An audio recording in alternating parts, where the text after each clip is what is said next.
I'm Amy Jensen, and this is the Puppy Training Podcast, episode number 1, Facebook Live Puppy Q&A. This podcast is for people looking to train their own dog, either as a companion, therapy, or service dog. This is the Puppy Training Podcast, and I'm your host, Amy Jensen. Welcome to Facebook Live today. I'm going to answer some puppy questions. So today's a free Q&A. If you haven't met or you haven't seen my videos before, my name's Amy Jensen. I'm a professional dog trainer. I train anything from puppies to service dogs, therapy dogs. It's my passion and it's what I love to do. As I was training service dogs, I get a lot of questions and people asking me, hey, can you train a dog for me?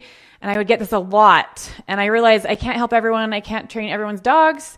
So I thought, why not roll out a program where I basically create a training plan for you and then you can train your own dog. And so that's where I came up with BAXTERBella.com. I've created an online puppy school.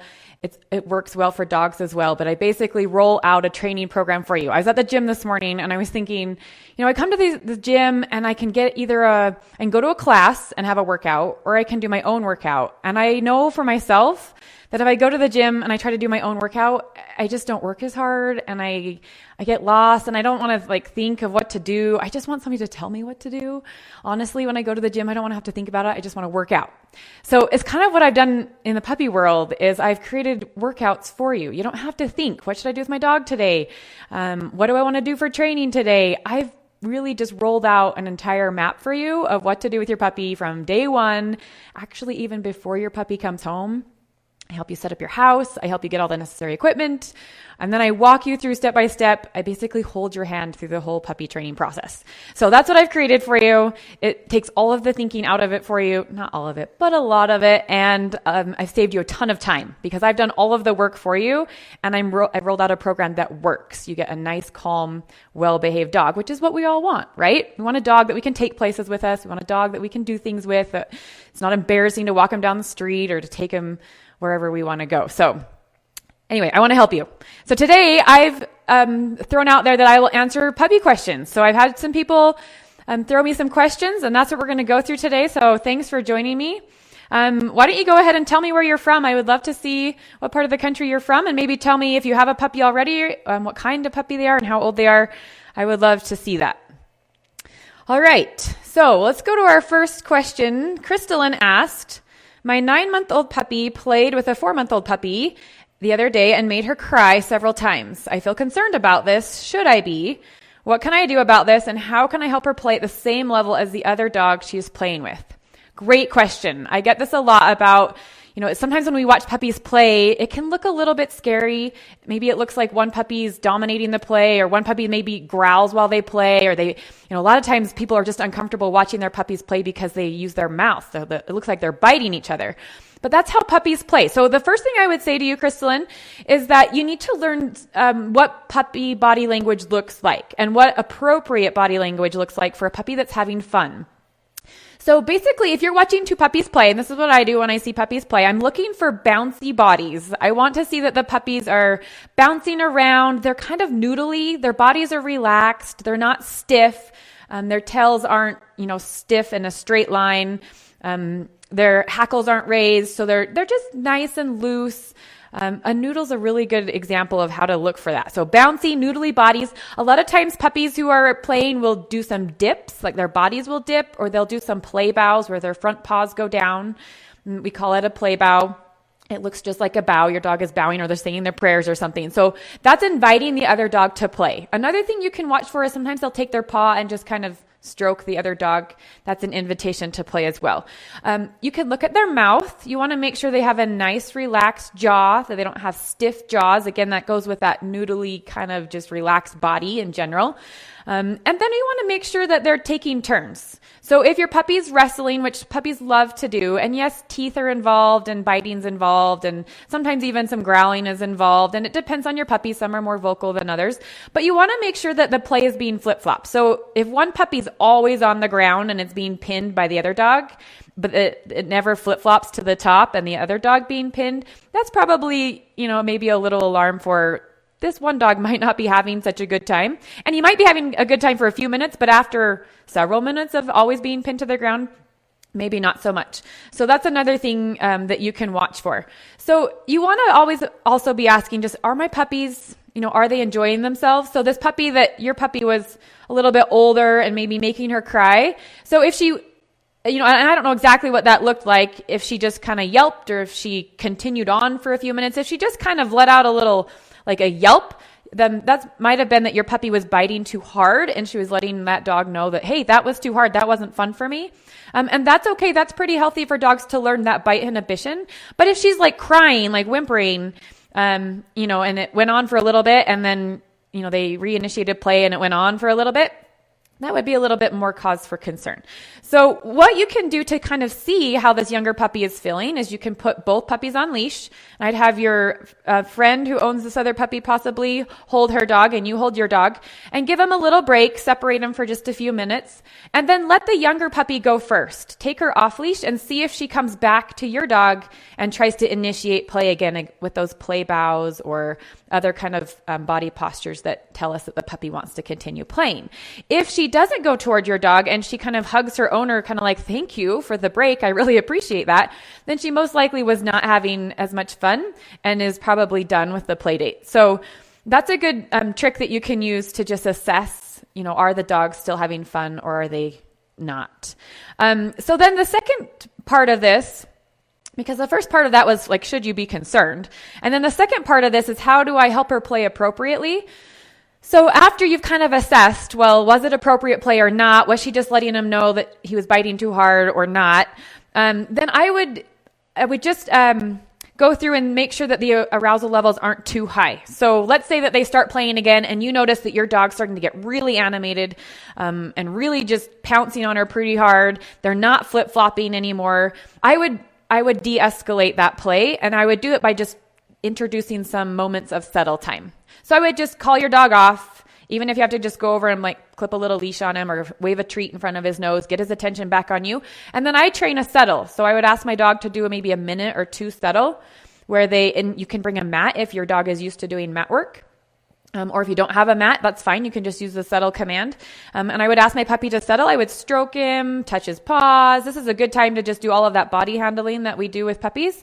Rub his ears, maybe rub his belly, see if he'll roll onto his back for you. Just kind of get him into a nice, relaxed state. And if all of that touching just makes the arousal level go higher, then just simply ignore your puppy for a minute. You can just sit there by him, and he can sit there by you, and we can watch the world go by for a little bit, and he can just chill. And then after a few minutes of him just relaxing and being calm, and you can tell when they are, because he'll either go into a down or he'll just roll over onto his side. You can tell when your puppy's relaxed or not. If their body's stiff or tense again, they're not relaxed. So I would wait for them to just be calm. And then I would say, okay, go play again. And then your puppy can go back and play with the other dog. And then every few minutes or so, I would call them back to you. This is just really good recall attention as well. Recall and attention, I should say. It's great training for your dog. And ask for another settle, chill out for a few minutes. Okay, go play again, and let them go play. So those are all some really healthy things that you can do when puppies are playing together. I would keep sessions kind of short. Also keep the settle sessions kind of short. We want your puppy to have fun, have a good time. And we want him to learn that, you might call him off for a few minutes to settle and relax, and he might get a reward. And then you're going to let him go play again. So this kind of plays into that 10-to-1 rule that I talk about a lot. But just making sure that he realizes, you're going to settle, then he's going to get to go play again. And then that level of arousal and excitement is not going to get so high that he's playing inappropriately with other dogs. So the last suggestion I have for you, Crystalline, is if that other little puppy, the 4-month-old puppy, chooses not to come back and play with your dog, perhaps she wasn't having such a good time, I would just try to find another puppy that you could set up play dates with your dog who's maybe a little more matched to your dog's play style. So maybe it's a larger puppy, maybe it's just a puppy that's a little bit older, maybe closer in age to your dog. That's also a good idea. In my program, you guys, I have a lesson 5.3 in puppy prep that talks all about dog body language and how to introduce appropriate dog-to-dog play if you're interested. Okay, so our next question is from Laura. And she asked, is it possible to teach a puppy a certain command so they will continue walking along with me instead of wanting to chase the neighborhood cats? Yes, absolutely. There is a possibility for you. Actually, several come to mind. So the first thing that you can do, or that I want you to do, is I want you to think in your mind, what do you want it to look like when you and your puppy are walking down the street and they see a cat? So this is a really important first step of puppy training, is you have to know what you want your puppy to do and what you want it to look like. A lot of people skip that step and they just say, I don't want my puppy to chase the cats when we're on a walk. Well, that's great and all, other than it's really hard to train that. So I want you to think, what do I want it to look like as my dog and I are walking down the street and a cat comes along? In my mind, what's the perfect scenario? What would my dog do when they see a cat? Once you've got that clear picture, then we can train. We can start making a plan. So for me, if I'm walking down the street and I have a puppy, I see my puppy walking by my side. I see them, oh yeah, maybe they see a cat and they look at it for a second. And then I see my puppy looking right back at me and keeping attention on me until I ask it to do something else. So this is called an auto watch. I call it this because I want my dog to look at me automatically and I want them to watch me. So hence the name auto watch. And here's how I do it. So this is going to take something super yummy. I use food rewards a lot because dogs are highly motivated by food. It's a really great way to train.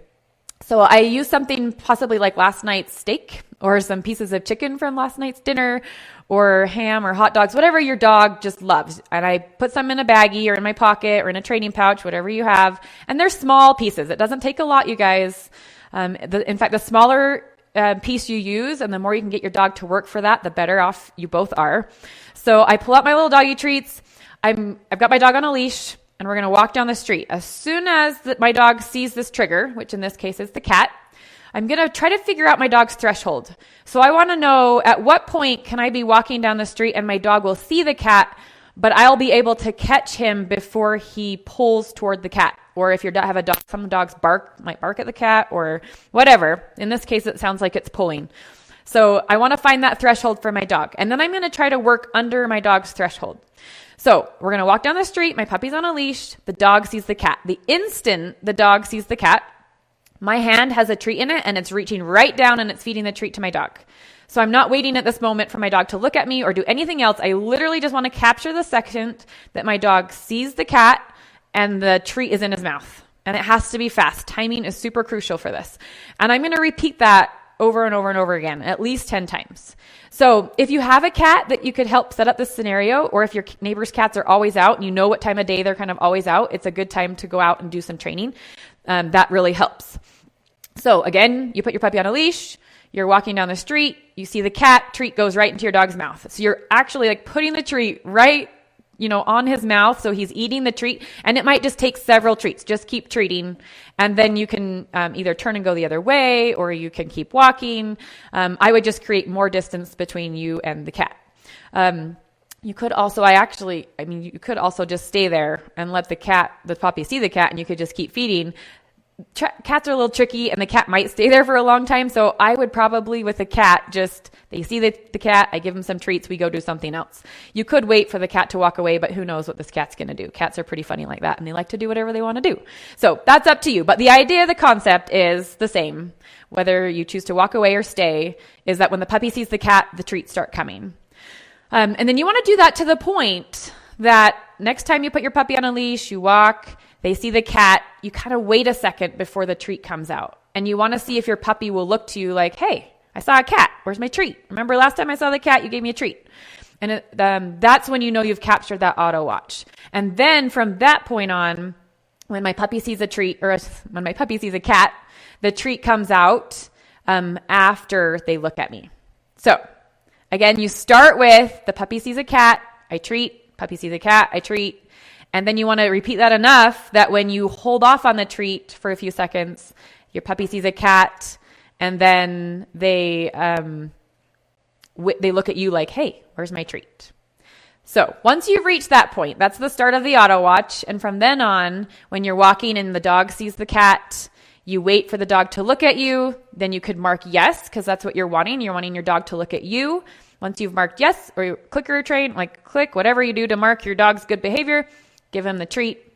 And then I would just do a U-turn and go the other way, or I'd continue walking. And I would practice that a lot. This is not going to happen overnight. This is not going to happen in one training session, possibly. It could. Depends on the age of your puppy and how long your puppy's been reacting to cats. cats. But this is a really great one. I love it because it's automatic. I'm not having to command my dog to do anything. He just knows when he sees something and it's super exciting to him that it's more rewarding to look at me because food will come. Really yummy food will come. And then the cat problem goes away.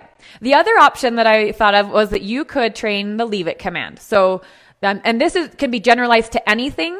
I start off by training my puppies to leave, let's say, a sock or something in my house. And then when you take it outside, you could generalize it to the neighbor's cat. I would not start by training the leave it command with the neighbor's cat. I would start with something a lot more boring than that. But once your puppy knows the leave it command, you can generalize it to cats. So when your puppy sees a cat, you could say, leave it. And then your dog knows to just ignore it. So the only difference really between the auto watch and the leave it is that on the auto watch, I expect my dog to look at me and give me his full attention. Whereas the leave it is simply ignore whatever I told you to leave alone. So he sees a cat, I say, leave it. He needs to take his attention off of the cat and we move on. So both are really great options for you. Feel free to do either one or even both. I think both could be valuable. In my members only area in lesson 2.15, I cover the leave it command if you want to see that in more detail. Thank you for your awesome question. All right. Okay, Jody asked, how can I train my puppy to stay in the boundaries I've set for her? She runs off the second I take the leash off. All right, how many of you can relate to this one? Probably a whole bunch. Okay, so again, first of all, I want you to think, what do I want her to do when I take the leash off? What do I want that to look like? So this is actually a two-part question to me. First of all, the second I take the leash off, she's bolting. And then we're wanting the puppy to stay in the boundaries we've set for her. So I'm going to address the second part of that first. Like, what do I want her to do when I take the leash off? Like, really, what do you want that to look like? For me, I would expect my puppy to sit and to be calm. And then when I release or take the leash off, I would expect my puppy to stay there in a sitting position until I say, okay, go play, or release, or whatever your release command is, or your cue. So I would start training that because I don't want my puppy to just bolt anywhere or, I want to make sure that they're in a calm state of mind and that I'm releasing them to go play. Like, we're done here, together. You're welcome to go play and sniff and do whatever you want. And I would start with that behavior first. And then I would address, okay, she's off playing. I released her to go play. How do I get her to come back to me? So the first part of this, how would you train your dog to sit? Let's say that that's what you want it to look like, that you're going to take the leash off. I want my dog to sit calmly while the leash comes off. And then I want my puppy to stay there until I say, okay, go play. And then it's okay that she bolts, right? It's okay that she takes off because I released her to go play. So I use in training a lot what's called a long line. So it's either a 15-foot line, or I have a 20, I have a 30-foot line, and they're different weights. So if your puppy's small, a good tip is to go get some of that paracording. It's super thin. I just buy a teeny tiny carabiner and I tie a knot around it. It's a super cheap way to go. And I clip it to my puppy's collar so that I have a long line that my puppy can have some freedom from me, but that he couldn't run away and get away because he's still attached to something. So I would actually attach both to your puppy. I'd have a leash on your puppy and I'd have that long line just kind of sitting on the ground that your puppy could drag around. So when you're training this, the long line is going to be the reinforcement and kind of the management tool to keep your puppy where you want him to be. And then we're going to practice taking the leash on and off while your puppy is calm and in a sitting position. So I would get some rewards, some food reward, and I would have it in my training pouch again. I put my puppy on the leash and the long line. I would actually step on the long line so that you don't have to worry about handling that and holding it in your hands. And then I'd have my puppy on leash. I'd have the leash in one hand and my treats in the other hand. And I'm going to ask for my puppy to sit. I'm going to reach down and try to take off the leash. If at the point I start to take off the leash, my puppy gets animated or his arousal level is escalated, he gets super excited, then I simply stop and I say, and I just back up and I'm still holding the leash, but I'm not going to unclip it. So if my hand goes down to unclip that leash and my puppy's getting super excited about that hand movement, I'm just going to pull it back until he can calm himself down again. And you might have to spend, even a couple training sessions just doing that part where your hand reaches down to release your dog off the leash and he stays calm. That might take several sessions. So just realize the reality of that. But after your puppy sits and he's calm and you can take that leash off, then the second you release the leash, we want to make sure that he's in a sit stay and he's staying. So again, this is going to be a couple part process. You're going to have to make sure your puppy has a solid sit stay. And he knows that sit means for my dog, sit means stay, but if you say sit, stay, your dog can't leave until he's released. So I would work on that in a separate session. And then you're essentially going to be combining these sessions. So when you go to release the leash, your puppy's already in that sit, stay. He knows he has to stay. And I would start to release the leash. The long line's going to be there because if your dog tries to bolt, he's not going to be able to bolt. You'll be able to get him back into the stay until you release him. And that section might take a couple training sessions as well. So you're going to be spending some time doing the sit stay. You're going to be spending some time making sure that when you reach down to unclip the leash, he's not overly excited. You're going to be spending some time putting those two together to get that ultimate behavior where he's sitting calmly while you take the leash off and waiting for you to release him to bolt off and go play. Okay? That's the first part. The second part would be training a recall. So now that your puppy's been released to go play and he's off running around, how do you get him to come back to you? So again, I use the long line because you have to have a way of reinforcing this. If you don't have a way of reinforcing this, your puppy's just going to learn that come means nothing. That you'll say come, and does he have to come? Is there a way that, can he just run away? Does it matter? Is there a way that you can get him back to you? And so I always have a way to reinforce this when I'm first training this with a young puppy. So a long line is a fabulous tool to use. So the long line's on him, and then I use what's called the 10-to-1 rule. And I mentioned this earlier. I'm going to explain it here. So 10-to-1 means that for every 10 times that I ask my puppy to do something, he gets to just go play again. So it might be, let's talk about the recall, because that's what we're talking about. So I say, puppy, come. He comes to me. He gets a reward, grab his collar, he sits, whatever that looks like to you. And then I say, okay, go play.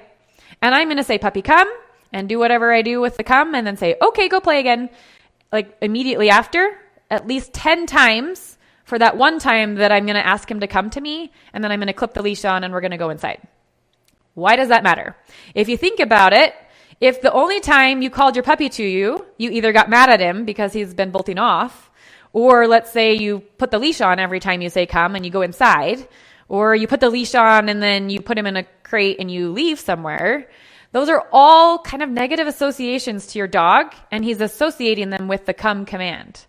So a dog that bolts, more often than not, when I have clients that say, my dog just bolts, I would say, go back and retrain that recall so that your puppy learns when you call him back to you, he's rewarded and it's fun. He comes to you, he gets a yummy treat, and then you let him go play again.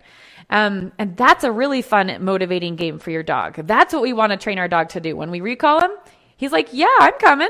I'm going to come running. I'm going to get something yummy, and then I'm going to take off and go play again. So that's where I would start with the recall. I would guarantee if you spend daily time, I would say 3 short sessions a day with your dog doing this type of recall where you say, okay, go play. And then you call him back to you, okay, go play. And you do that over and over and over again. I guarantee you'll start to have a puppy that comes when you call them, and they're not going to be bolting every time that you send them off. So hopefully that helps. I have a lesson 2.1 in my program, all about come and all about the recall and all about the 10-to-1 rule and how to get your puppy to come when called so that they're not just bolting off. Again, with that though, if you're releasing them to go bolt, bolting's not such a bad thing. So it's kind of how you look at it. I think what you're asking more though is they bolt off and maybe don't come back. So hopefully that recall lesson helps you. All right, then finally, Christy asked, can I use your training tips on a dog who is not a puppy? Yes, it's never too late to train a dog. You can teach an old dog new tricks. All of those things that we have, you can definitely train a dog using these tips. So I call it puppy prep. I call it, I talk a lot about puppies, new puppy owners, but generally speaking, it could be any dog. So everything that I teach you in my program, everything that I teach you on these live calls, everything that I post on my social media as tips and tricks, they absolutely transfer over to any dog at any age.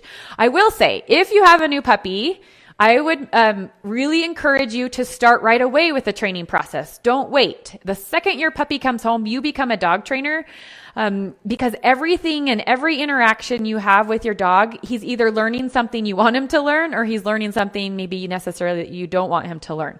So realize that the second your puppy comes home, training has started.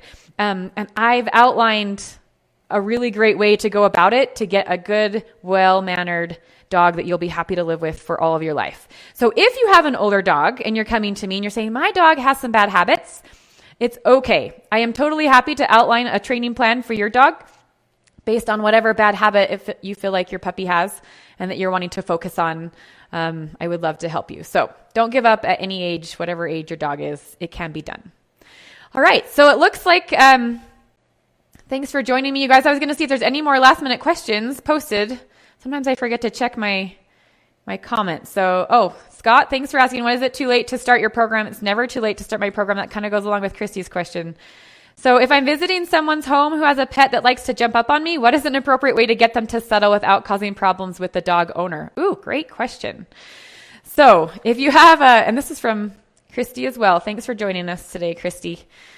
All right. So hopefully, ideally, like in an ideal world, we'd go to people's homes and they would realize that not all of us like dogs jumping on all over us.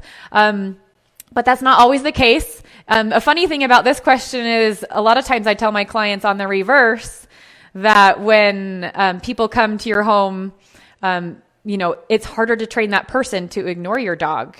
It's harder to train the person than it is your own dog to not get them to jump. Because here's what happened, Christy. So a lot of times we go to people's houses and we'll see this cute little puppy and our voices will get high and our actions will get animated. We'll start to use our hands and we'll be like, oh, it's so cute, puppy. I love puppies. And see how high-pitched voice that sounds. And puppies love that. They eat that up and they just match you. They mirror that person. So they get all excited and they get all crazy. So a lot of times I'll tease clients. I'll say, your hard part is to train all the guests who come to your home how to appropriately respond to your super cute puppy. Okay, so if you're the person on the other end of it and you don't want that dog to jump on you, hopefully the owner or your friend will recognize your body language. So some body language that you can do as you go into someone's home would be to turn your back to the dog. You can cross your hands over you even and turn around. That's very clear body language to a dog that you don't like what they're doing. And it should be also very clear body language to your friend or owner that you don't like what their dog is doing and that you don't necessarily want to pet their dog or even see their dog. And I don't think that's a rude thing to do. I think that's a very easy action to just cross your arms and turn around. It should signal to both your friend and the dog that you don't appreciate the jumping. And then hopefully your friend will leash their dog and